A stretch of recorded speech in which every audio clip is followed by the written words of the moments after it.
ನಮಸ್ಕಾರ ಸ್ನೇಹಿತರೆ, ಶಶಿ ಅಡುಗೆ ಚಾನಲ್ಗೆ ತಮ್ಮೆಲ್ರಿಗೂ ಸ್ವಾಗತ. ನಾನಿವತ್ತು ದಿಢೀರಾಗಿ ಶೇಂಗಾ ತಂಬುಳಿ ಹೆಂಗೆ ಮಾಡ್ಕೊಳ್ಳೋದು ಅಂತ ಹೇಳ್ಕೊಡ್ತೀನಿ. ಈ ಶೇಂಗಾ ತಂಬುಳಿ ವರ್ಕಿಂಗ್ ವುಮೆನ್ಸ್ಗೆ ಮತ್ತು ಅಡುಗೆ ಮಾಡೋಕ್ಕೆ ಟೈಮ್ ಇಲ್ಲ ಅಂತ ಅನ್ನೋರಿಗೆ ಇದನ್ನು ಮಾಡಿಕೊಳ್ಳಿಕ್ಕೆ ತುಂಬ ಹೆಲ್ಪ್ ಆಗುತ್ತೆ. ಈ ಶೇಂಗಾ ತಂಬುಳಿ ನಮ್ಮ ಉತ್ತರ ಕರ್ನಾಟಕದ ಕಡೆಗೆ ನಾವು ಶೇಂಗಾ ತಂಬುಳಿ ಅಂತೀವಿ, ನೀವೆಲ್ಲ ಇದಕ್ಕೆ ಶೇಂಗಾ ಸಾರು ಅಂತ ಅನ್ಬೋದು. ಇದನ್ನು ಹೆಂಗೆ ಮಾಡ್ಕೊಳ್ಳೋದು ಅಂತಂದು ನೋಡೋಣ ಬರ್ರಿ. ಇದಕ್ಕೆ 1 ಕಪ್ ಶೇಂಗಾ ನಾವು ಹುರ್ಕೊಂಡು ಸಿಪ್ಪೆ ತೆಕ್ಕೊಂಡಿದ್ದೀನಿ. ನಿಮ್ಮ ಕ್ವಾಂಟಿಟಿಗೆ ಅನುಸಾರವಾಗಿ ನೀವು ಎಷ್ಟು ಬೇಕು ಅಷ್ಟು ಹಾಕ್ಕೋಬೋದು. ಮತ್ತು ಬೆಳ್ಳುಳ್ಳಿ ಹೆಸರು, ಈ ಬೆಳ್ಳುಳ್ಳಿದ ಸಿಪ್ಪೆ ತೆಗ್ದಿಲ್ಲರಿ, ನಾನು ಹಾಗೆ ಹಾಕೀನಿ, ಹಂಗೇ ಟೇಸ್ಟ್ ಚೆನ್ನಾಗಿರತ್ತೈತಿ.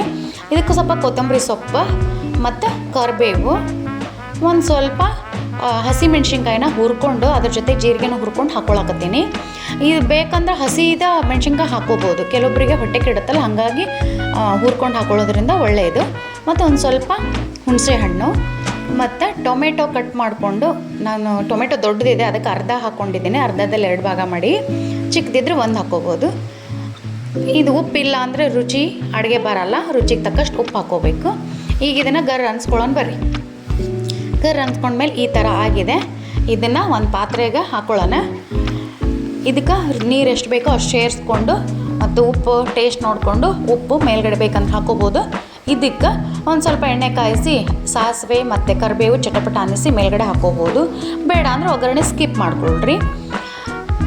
ಬೇಕಂದ್ರೆ ನೀವು ಸಾಸಿವೆ ಜೀರಿಗೆ ಅಷ್ಟೇ ಹಾಕ್ಕೋಬೋದು.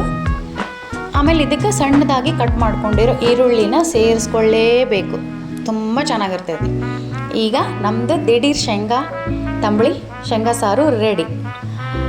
ಇದನ್ನು ಬಿಸಿ ಬಿಸಿ ಅನ್ನಕ್ಕೆ ಹಾಕ್ಕೊಂಡು ಊಟ ಮಾಡ್ತಾಯಿದ್ರೆ ಏನು ಸಖತ್ತಿರುತ್ತ್ರಿ ಅಂದ್ರೆ ಮಾಡ್ಕೊಂಡು ತಿನ್ನಿರಿ, ಆಮೇಲೆ ಅದ್ರ ರುಚಿ ಗೊತ್ತಾಗುತ್ತೆ. ನೋಡಿರಿ, ಬಿಸಿ ಬಿಸಿ ರೈಸಿಗೆ ಹಾಕ್ತೀನಿ. ತಟ್ಟೆಗೆ ಬಿಸಿ ರೈಸ್ ಹಾಕಿದ ತಕ್ಷಣ ನಾನು ಕ್ಯಾಮ್ರಾಗೆ ಹೋಗಿ ಬಂದ್ಬಿಡ್ತು ನೋಡ್ರಲ್ಲಿ. ಈಗ ಶೇಂಗಾ ತಂಬುಳಿ ರೆಡಿ. ಬಿಸಿ ಬಿಸಿ ರೈಸಿಗೆ ಹಾಕ್ಕೊಂಡು ಸವಿತಾ ಇದ್ರೆ ಸಖತ್ತಿರುತ್ತೆ. ಇದು ವರ್ಕಿಂಗ್ ವುಮೆನ್ಸ್ಗೆ, ಆಮೇಲೆ ಅಡುಗೆ ಮಾಡೋಕ್ಕೆ ಟೈಮ್ ಇಲ್ಲ ಅನ್ನೋರಿಗೆ ತುಂಬ ಹೆಲ್ಪ್ ಆಕ್ಕೈತಿ. ಜ್ವರ ಬಂದಾಗೆಲ್ಲ ಬಾಯಿ ಕಹಿ ಅನಿಸ್ತಿರ್ತೈತಿ, ಬಾಯಿಗೇನು ರುಚಿ ಬರಲ್ಲ, ಆ ಟೈಮಲ್ಲಿ ಇದನ್ನು ಮಾಡಿಕೊಡ್ರಿ.